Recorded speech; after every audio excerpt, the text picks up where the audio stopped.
So guys, we did it. We hit 20,000 subscribers, which feels really weird saying, considering it was just a few months back. I was sitting with probably 50 viewers and my PlayStation mic and my free trial to DaVinci editing software. Pretty clueless about what I was doing. But no, here we are today, which is incredible. And I realised that a lot of you don't know much about me at all, apart from the fact that I enjoy Rust. So I figured that I would do a Q&A as well as the base build to the solo base that I made in my last series that a lot of you have asked to see. So I thought I'd put it all into one video, and hopefully you enjoy it. So before we get into the Q&A, I'm going to start off by doing a quick tour of the build.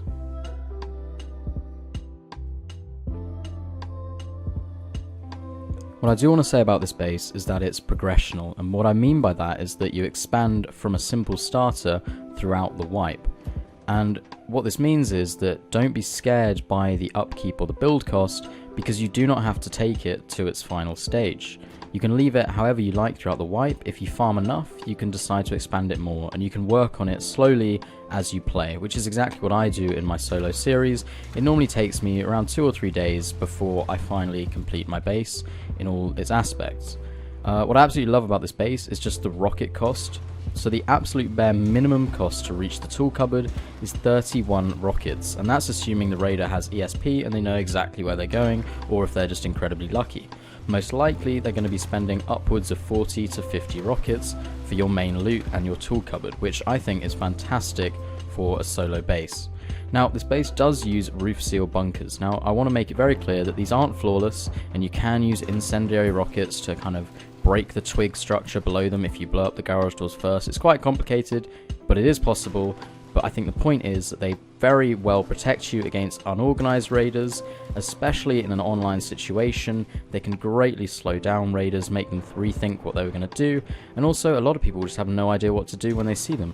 Like, for example, in my most recent series, when I was being offlined, I woke up halfway through to find that they'd reached the roof seal bunker and then just given up because they didn't have enough explosives for it. So for me, it does the trick as just an extra deterrent against raids.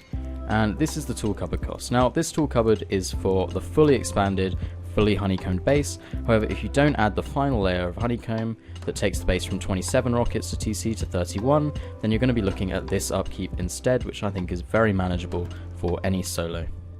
And with that, onto the base build and the Q&A. Okay, I think what I'm going to do is just put the build in the background while I answer the questions. Hopefully the build's not too complicated. If you do have any questions, make sure you go ahead and ask me in the comments. I'll try and respond. Okay. Alright, this is a good one to start with. Why did you start making YouTube videos? It's a good question. I was beginning to lose interest in Rust maybe 6 months ago.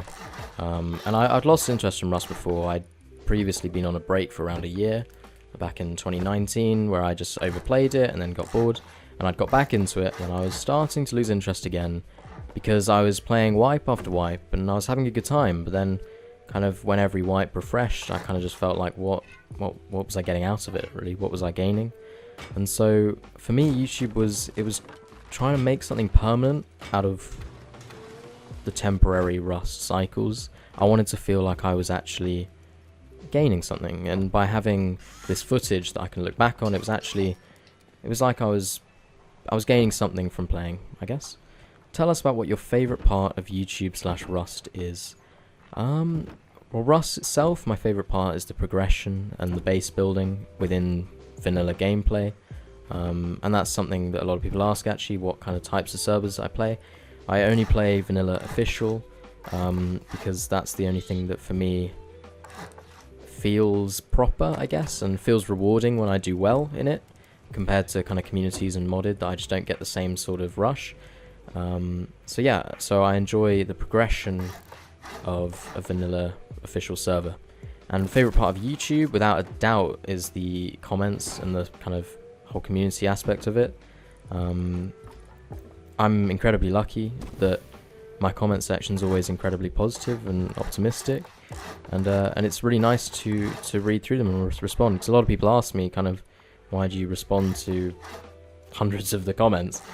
And it's because I just enjoy reading through it. You guys make it a good experience reading through the comments because they're always so positive. So thank you for that. When will you do a solo movie? like 1 to 2 hours? That's a good question. I think for me, my play style is very methodical and progressional, and it tends to be like a slow build up, which for me has never felt like it would suit a movie type video. I'm not a huge fan of the whole like narration aspect. I'm just not sure how I would fare at narrating gameplay rather than just talking as I play.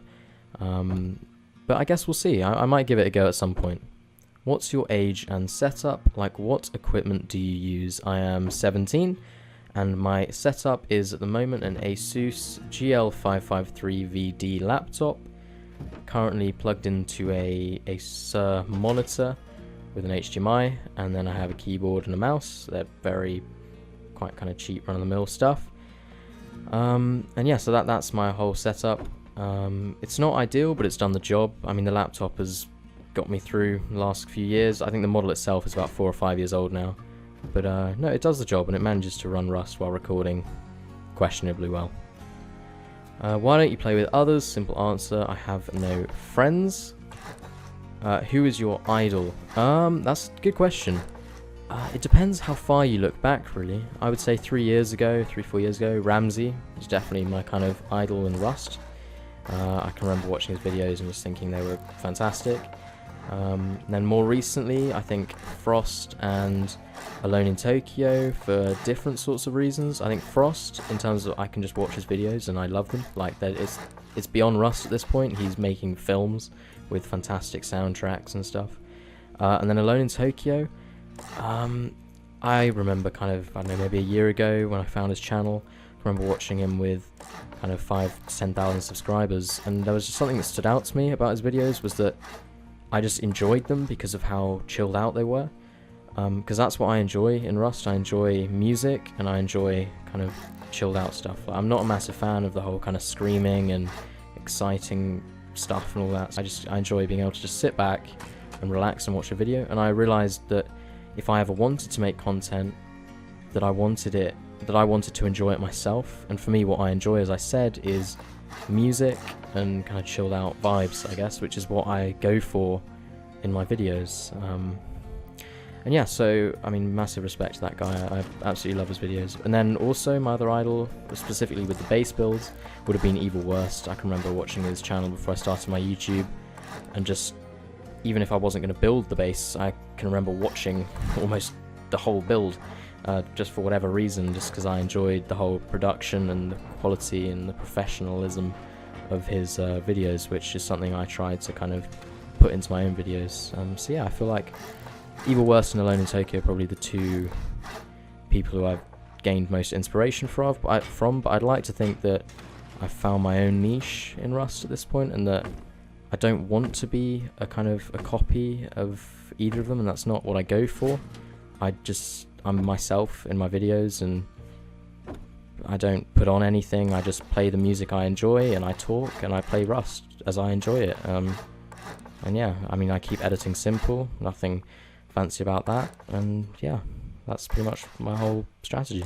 Will you do other types of content, or is it just going to be base builds and solo gameplay? I'm not against doing other types of content. At the moment I'm doing base builds and solo gameplay because it's quite simple, it's relaxing and kind of therapeutic to just play a solo wipe, and I'm just enjoying it at the moment. I guess we'll see what happens. If something comes up and I end up trying something else, then I wouldn't be against it. What is your job outside of being the best Rust YouTuber? Oh, thank you, man. And do you plan on going full-time? Any streams planned? Well, I am 17, and in my final year of school, so I do not have a job outside of YouTube. Do I plan on going full-time? It's far too early to make a decision on that. I mean, only a couple months ago, I just had kind of 50 subscribers, and I was just uploading for fun, and I still very much am just doing that, so I haven't really thought of it as a career path. I mean, I guess I haven't closed off the option, and I guess we'll just see where things go. But yeah, I don't know. We'll see.